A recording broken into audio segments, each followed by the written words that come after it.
Good morning, fourth grade friends. Hope everybody's had a chance to check out the new online curriculum. Remember, we'll talk about that tomorrow on our Zoom session at 11 o'clock. So if you have questions about it, make sure you write those down and I'll see if I'll do my best to answer those tomorrow.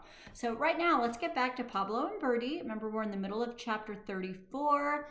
And thank you, Publishing Company Atheneum, for allowing us to do this online. Also, in the Zoom session tomorrow, we're going to be discussing our next read aloud because before the end of the week, we're going to be done with Pablo and Birdie. So bring little summaries with you to Zoom tomorrow of what you'd like to hear me read aloud next. All right, page 250. Helicopter? That's what it was. Emmanuel had been right in that they had bought themselves some time, but Lula had been right. Is that a word?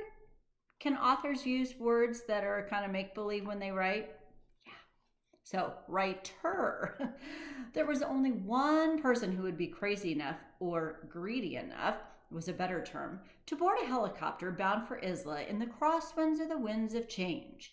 Elmira Toledo was here. Pablo's heart began to hammer in his chest. This was too soon. He needed more time with Birdie. He needed at least a few hours. He needs a lot, doesn't he? He tried not to think about the future, but he just couldn't help it. Who would stand on the counter pecking at diced mango while he made quesadillas? Who would look on when he played rummy with Emmanuel? Hopping back and forth, studying the cards, pointing with their beak at the one she wanted Pablo to discard. Who would listen to his secrets down at the beach, at the very edge of the ocean? Birdie pushed her beak into the crook of his neck as if she knew what he was thinking all along. He stroked her feathers from the top of her head to the tip of her tail and kept his eyes on the approaching helicopter. It was hovering on the outskirts of town now, battling against the offshore gale. In the bright light of the moon, he could make out large neon scripts that spelled Toledo Tip Line. Any minute now, that helicopter would be on the ground, and Elmira would begin a relentless search for the fabled seafarer. Birdie was now in imminent danger. So think about imminent. What kind of danger is that? Pablo took a deep breath, and through his panicked sadness, he forced his voice to be calm and strong. Listen, he said, if you get lonely out there, and then he waved his hand at the sky, the enormous sky beyond the window. Listen to our voices, okay? Her talons tightened on his skin. She was listening, it appeared. Listen to Emmanuel telling the pirate baby story, and Lula talking about how no one should get a tattoo that lasts forever, and Maria with the alpacas, and Pierre yelling at the pastry thief. And then here he stopped because she suddenly dug her claws in so tight that they hurt. Hey, he said, that hurts. But she dug in harder, and I'm going to show you a picture here that just came up. What is it? And how are we going to use that picture to better understand our story? Keep that in mind. Are you trying to tell me something again? He said. What about? Lula? Emmanuel? Pierre and the pastry? Ouch! There she went again. She was definitely telling him something about the pastry thief. The dog? Ouch! Yes, that was it. And then she spoke. The voice she spoke, it was very familiar. It was Pablo's own voice from just a few days ago. Birdie's head was tilted and her dark eyes were watchful, as if she wanted him to understand something about the little dog. Whatever it is you want me to do, I'm going to figure it out, he said. I promise. They looked out the window. The fronds of the palm trees streamed seaward in the wind. The helicopter was now lowering itself, a giant, ungainly insect, onto the beach 2 blocks away. Wait, what is the ungainly insect? The door popped open and Elmira Toledo herself bent low to avoid the blades, her trench coat blowing open in the wind, ran across the sand. She was followed closely by her camera crew, of course. Are you ready, Birdie? He said. He had to keep his voice steady for her sake. He didn't want her flying away with the sound of him crying in her ears to stay with her forever. So she gripped his arm again with her talons. She was ready. "Think how great it will be when you're back in the sky," he said. His voice didn't tremble this time. He did not cry. He was doing all of this for her. "The winds of change will hold you up, and you'll spread your wings, and you'll fly back out over the ocean. And if you miss me, or Emmanuel, or Lula, or Pierre, or Maria, you know what to do." Pablo held Bertie with one hand and reached around to the back of his neck with the other. It took a while to unknot the leather cord. It had never been off his neck before. He folded his fingers around the pendant for the very last time, and then he kissed it. "Hold tight," he said to Bertie, and she did. "Dios te bendiga." And then he wrapped the cord around his bird's neck and laced it underneath her feathers so it wouldn't impede her flight. Her talons dug into his arm and he opened the window. He was so used to the breeze blowing in through the screen that the absence of it was actually startling. The silk-screened fake parrot on the banner flapped wildly from the cable. The palm trees were still bent, nearly in half, leaning towards the sea, and no birds darted back and forth across the chasm of the street. "Here we go," he said. He placed her on the windowsill. She lurched forward, immediately caught off guard by the force of the wind.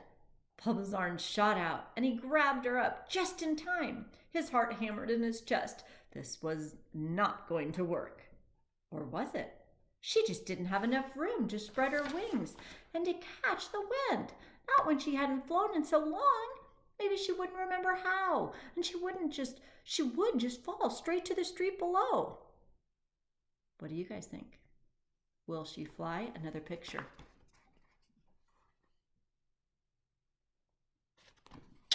Let's see. He thought of the baby bird who hadn't made it. He couldn't let that happen to Bertie. Across the way, the grotesque stared back at them, its stony body rigid. The grotesque stone ledge, unlike their narrow windowsill, had enough room for a bird to catch the current. Pablo unhooked the hammock from the wall. Before he could think too much about what he was about to do, he was crawling out through the open window and hooking the hammock to the steel cable. Why? What's the purpose of the hammock? It twitched under his hands, sending that electric feeling prickling through his body. "All will be well," he said to Bertie. And then he said it again to himself, kind of like a prayer. "And will be well. Yes, all will be well." With Bertie tucked under his arm, Pablo eased himself into the hammock.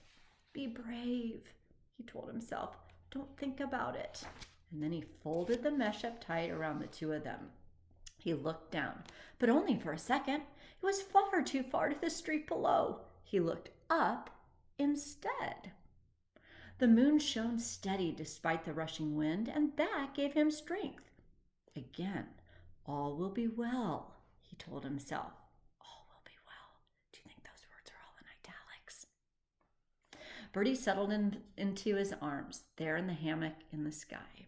Pablo reached up and gave a tentative tug on the cable. He and Bertie dangled above the dark street, but the hooks held and the cable held, and across the dark chasm they went, inch by inch, gradually gaining ground and speed as Pablo saw that his plan was working. "All will be well! All will be well!" With each chant, he hauled them further across the street until they reached the banner. He took his pocket knife from his back pocket and sawed at the banner until it slid open up. The wind took it from there, ripping the banner from its moorings in a matter of seconds. Pablo watched it twist and writhe in the wind, a phantom bird descending to the street below. He hauled the hammock onward. Then there was a sudden commotion far, far below on the street. Pablo glanced down, and behind the committee, swarming around Elmira Toledo. She had already made it to their street. Peaches was now nipping at her ankles. Sugar Baby kept fluttering up and down as if she were a tiny Avion basketball guard and Elmira the opposing center. Mr. Chuckles, of course, just kept laughing. Ha, ha, ha, ha. But there was a dangerous sound to his laughter, and no matter how frantically Elmira Toledo windmilled her arms to shoo the committee away, they stayed put. Think of what that would look like, windmilling her arms. Quickly now, Bertie, Pablo whispered in her ear. There was no time to waste. One tug after another, as smoothly as he could, Pablo hauled the hammock onward as the committee kept Elmira at bay. Then they were on the stone ledge. The mud nests of the birds were dark shadows underneath the overhang.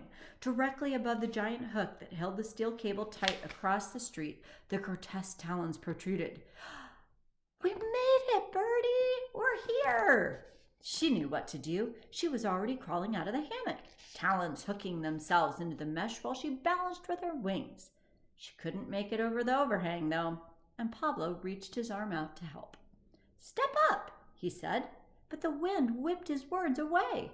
Bertie stepped up anyway, and then, as she balanced there between the grotesque ledge and the swaying hammock, she looked down at him. The pendant gleamed, half hidden in the downy feathers of her chest. Be brave, he told himself one last time. Goodbye, Bertie Bird, he said.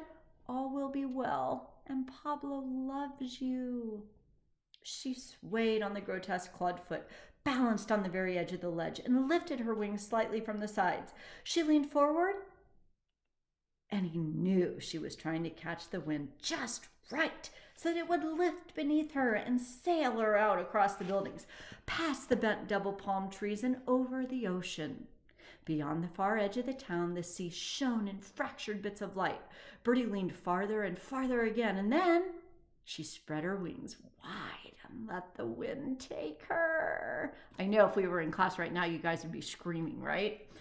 She winged her way out over the ocean she had floated in on so long ago. And then she was gone. That is the end of chapter 34. Wow, does she make it across the ocean? All right, I think I'm going to read to you tomorrow before Zoom. And then we'll probably just have about one more day of reading left. So enjoy your Monday afternoon. See you tomorrow.